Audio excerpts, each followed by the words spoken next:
Welcome to basic cooking Tamil. இன்றைக்கி evening routine பார்த்துடலாமா? Evening வந்து குட்டீஸ்க்கு ராகி சேமியான் தான் செய்ய போகிறேன். அதுக்கு இட்லி பாத்திரத்தில் தண்ணி கொஞ்சமாக ஊற்றி நல்லா சூடு பண்ணிக்கலாம். தண்ணி நல்லா கொதிச்சு வந்ததுக்கப்புறம் ராகி சேமியா வந்து நல்லா தண்ணியில் வந்து அலசிட்டு அப்புறமா சேர்த்துக்கலாம்.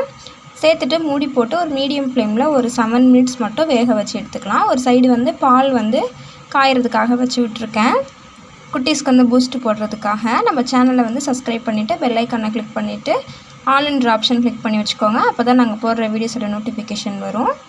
இப்போ நல்லா சேமியா வந்து ஒரு 7 மினிட்ஸ் வந்து வெந்து வந்துருச்சு. இப்போ நம்ம ஒரு பவுலில் மாற்றிட்டு தேங்காய் திருவுனது, அப்புறம் கொஞ்சமாக நாட்டு சர்க்கரை, நெய், இது 3மே சேர்த்து நல்லா மிக்ஸ் பண்ணிக்கலாம். இன்றைக்கி என்கிட்ட வந்து நாட்டு சர்க்கரை இல்லாதனால நான் வந்து ஒயிட் சுகர் தான் சேர்த்துருக்கேன். நீங்கள் நாட்டு சர்க்கரை கூட சேர்த்து நல்லா மிக்ஸ் பண்ணிக்கலாம். அப்புறம் பூஸ்ட் போட்டு ராகி சேமியா பிஸ்கெட் வச்சு இன்றைக்கி ஸ்நாக்ஸ் கொடுத்தாச்சு. இந்த பிஸ்கெட் வந்து இந்த மாதிரி டெக்கரேட் பண்ணி வச்சது என்னோடய 2 குட்டீஸ் தான். எப்படி இருக்குதுன்னு சொல்லிட்டு எனக்கு கமெண்ட் பண்ணுங்கள்.